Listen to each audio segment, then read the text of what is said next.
You are listening to the Mastering Money in Midlife podcast, episode 1, Reinventing Money. Welcome to Mastering Money in Midlife, a podcast for midlife women in business to overcome financial anxiety and make more money without burning out or sacrificing their families. Join certified life and money coach Debbie Sasson as she shares practical business strategies and mindset shifts that help you dissolve the money blocks that keep you stuck in a cycle of under-earning and under-saving, sabotage the growth of your business, and prevent you from building the wealth that you desire. Hello, my friends, and welcome to the podcast.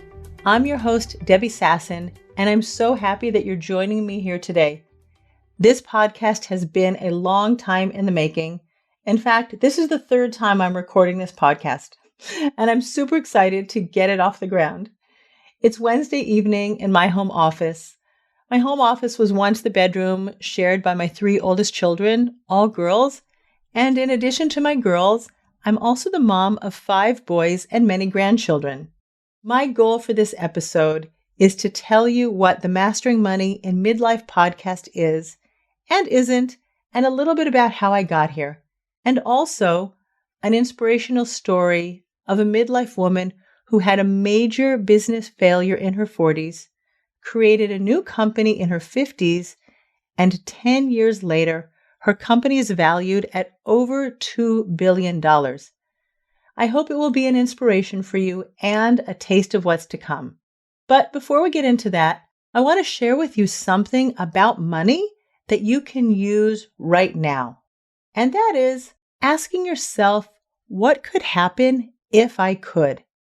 And it's on my mind today because yesterday when I was working out with my trainer, I was doing step-ups on a CrossFit box. And if you don't know what a CrossFit box is, I didn't know what one was either until a year ago. It's a rectangular wooden box. Each of the 3 dimensions is different, which means that you can lay it on the floor 3 different ways, and the box will have 3 different heights. There's the lowest height, the medium height, and the highest height. And for the last year or so, I've been doing my step-ups on the medium height. But yesterday morning, I looked at my trainer and I said, "You do this on the highest height, don't you?" And she said, "Yeah." And I was a little cheeky and a little curious. And I said to her, "Can I try?" She said, "Sure." So after my first set, I got down, she tipped over the box to the highest height, and I kind of looked at it with my eyes bulging out and looked a little bit scary, but I'm like, you know what? What could happen if I could? Let's try. So I stepped up once, I stepped up a second time, I stepped up a third time, and before I knew it, I did 10 on the right leg, 10 on the left leg, 3 times. And you know what? The highest height is my new normal. And I think that's a great metaphor for money. Asking yourself, what could happen if I could? Because you can also have a new normal, right? Like, what if I could raise my prices? What if I could change the terms of payment and all my clients would pay me up front so I wouldn't have to chase after money? Or what could happen if I could invest more money? Or maybe what could happen if I could earn more money and donate more money and make a bigger impact in the world? Because maybe there are things you're not thinking about, or you're not doing with your money, or you're thinking today it's not a possibility. I can't do that. It's not my job. We don't do those kind of things. People will laugh at me or think I'm nuts if I try to do that with my money. Or maybe your partner's used to handling certain things with money in your life, or your accountant or your investment manager. They've been the ones who've been taking care of money and making the decisions. Kind of like my trainer was making the decision for me about doing step-ups on the medium height. But maybe if you would ask yourself, what could happen if I could, you too could have a new normal. Because when we're just letting things continue the way they've always been happening and not thinking that there's any other possibility, and we don't ask the questions, we kind of keep ourselves stuck exactly where we are, right? And if you're thinking, I don't know how, that's going to keep you status quo. But that thought is really optional. It's just a sentence in your mind. And what could happen if I could is just as optional.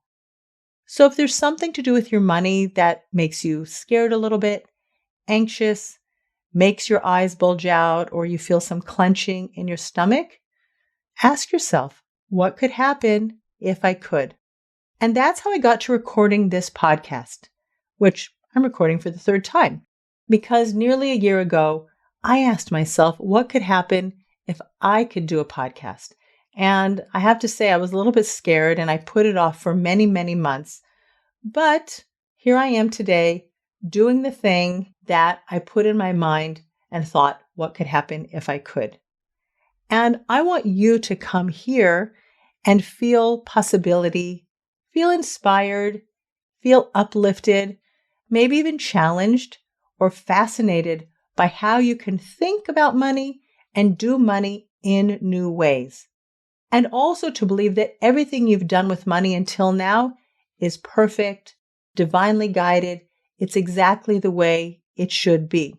The way you earned money and spent money, saved money, didn't save money, the way you've invested or shared or donated money in the world.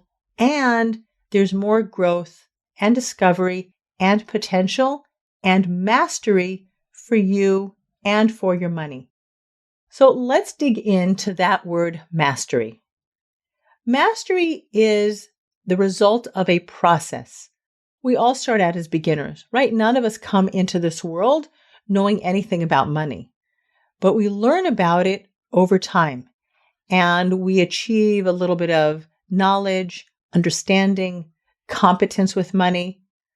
And I like to really compare it with learning to play an instrument. I learned to play the violin in 4th grade. It was a very short-lived career. My daughter learned to play the violin when she was in 9th grade and kept it up for many years. But playing the violin is very squeaky and hurts your ears in the beginning. There are a lot of mistakes, lots of dissonance. But if you keep with it, then after a while, it can become more pleasant and enjoyable. And if you decide to make a career out of music, then you can actually achieve mastery playing the violin. So those of us who are not musicians, that's not what we're choosing to do with our lives, but we're actually have businesses, making money and earning money. Money is something that we're involved with all the time. And even if you don't have your own business, money is something that you're involved with all the time. We receive money, pay money, save money. It's just part of our life. So in the beginning, when you were little, maybe you got an allowance or birthday money from your parents or your grandparents, and you were a beginner. You could have saved some, or maybe you donated, or maybe you bought some trinkets at the local shop or candy like most kids do. And then when you got older, you understood more about money, and maybe you did some babysitting, or you mowed a lawn, or you walked some dogs, or you worked in an ice cream store. And then you got to be even more proficient with money because you were now figuring out how to earn money. And then you might have actually gotten a job in your 20s or 30s, and there might have been a retirement plan that was connected with that. And then there was more types of money in your life than when you were that little kid just with the allowance. And over time, we learn about money in new and different ways, and we become more competent. And over time, we can even achieve mastery with our money. And I'm not here to tell you which part of your money or your financial picture needs mastery, because it's your money and you get to decide and do with it what you will. But there are helpful tools and skills and mindset shifts that I've learned working on Wall Street and then later as a financial planner. And I made my big investing mistake that I'm going to tell you about soon. And I worked with a financial coach, and later I became certified as a money coach. And now, after coaching so many clients and growing my own business to multiple 6 figures, I have a lot to share with you. And that's what I want this podcast to be about. I don't want it to be about financial advice, because each one of us has our own individual situation with money and when we need money and our ability to take risk when we're investing our money. So if that's what you need, please find a financial planner or an investment advisor whom you trust and take those specific situations to your financial people. But still, I want this podcast to be practical so it will add real value to your money and your life. So, how did I get here? You might be wondering, right?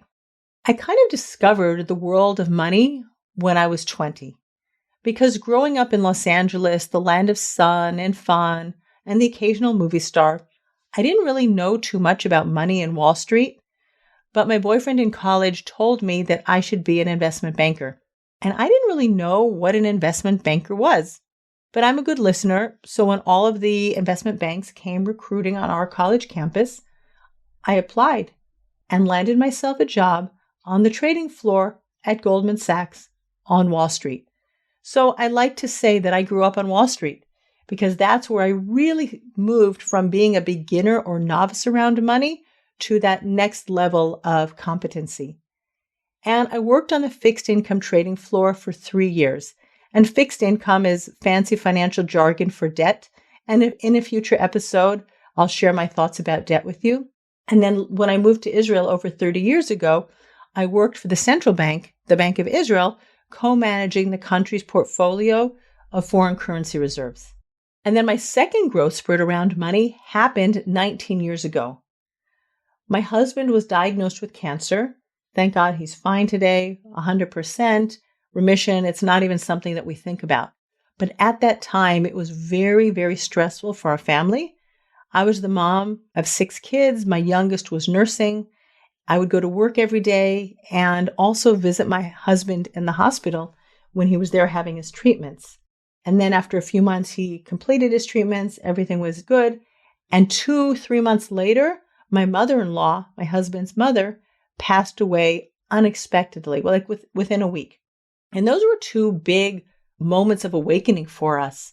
And especially as the parents of young children, we realized that our financial house was not in order. Like, what would happen if? And we realized we better do something in case of emergency.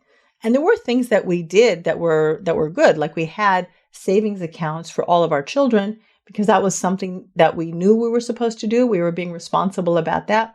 But there were other things that we weren't paying attention to. So as the financial person in the family, I was the one with more background, I started looking into our financial stuff. And I discovered 3 things. The first thing was my retirement plan that I had with Goldman Sachs had been languishing in a low interest earning account for nearly 20 years. And it was a real shame because that money could have been invested in the stock market where it would have compounded and multiplied in value over and over and over again. So we really lost a lot of money by not investing properly. The second thing we uncovered was money that we had invested with an investment manager was being churned. And that means that the investment manager was buying and selling and buying and selling. He was doing a lot of trading in the account. And every time he did a trade, it cost us commissions. So our money was basically being sucked away to pay the investment manager. And it also wasn't growing as well as it could have or should have if we had been smarter about our money. So I started learning a lot more about investing. I bought some books and I read some blogs, and blogging 20 years ago wasn't what blogging is today. So I did the best I could. And as I learned more about investing, I also made a big money mistake. I took a hot tip from someone and it's something I never should have done because I didn't know enough about what I was doing. I didn't know enough about the ramifications of this investment. But anyway, I invested with someone, and within a few short months, I lost $50,000. And that was really painful. And I had a lot of shame about that. And it took me some time to get over that. But what it did do was ignite my interest in learning even more about investing and how personal investing is very different from the investing that I had been used to from the companies and the governments where I had been working. And then I also worked with a money coach because I wanted to understand my money story. I went into my family of origin story around money. I understood I uncovered the hidden drivers of what was really motivating my behavior. And there was a lot of scarcity and greed around money. So I unraveled that and cleared that. And I really changed the way we did money for our family and ultimately took back the management of our investing from the people who were investing it. And so in the last 11 years, 12 years, I've been managing all of the money for our family.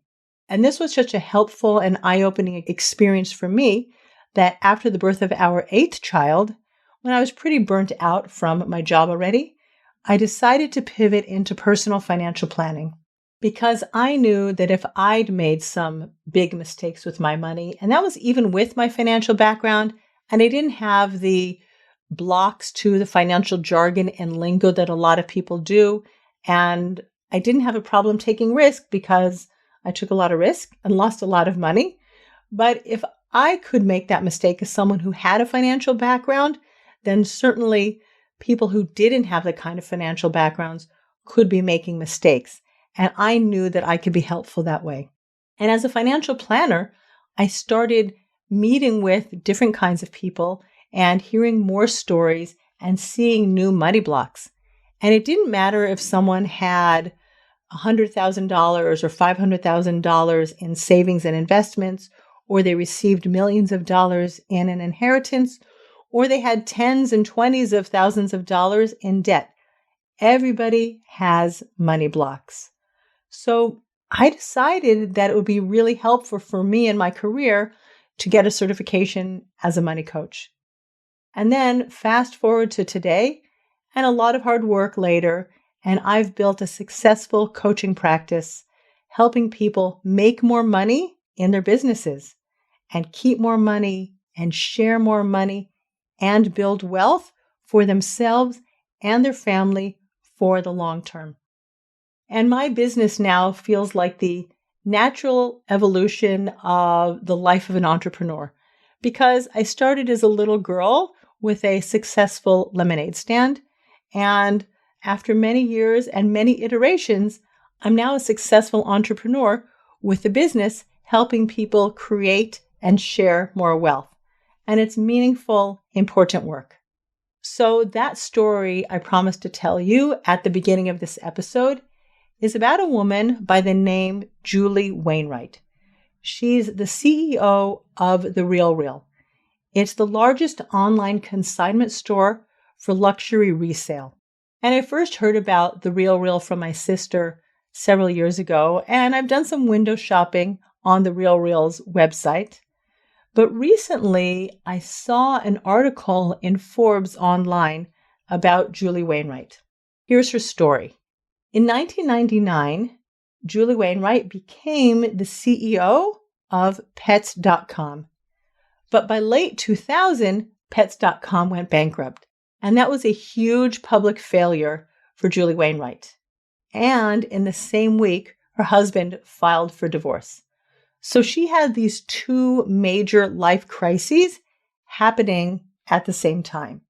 And it set her back, understandably, for some time. But about 6 months later, Julie decided to go out and look for a job. She was living in the Silicon Valley, and she approached a recruiter in the Valley, and he said to her that her failure was so huge that he wasn't going to introduce her to any company. And I can imagine that that was a big blow for Julie Wainwright. But instead of letting that stop her, Julie Wainwright asked herself, what could happen if I could?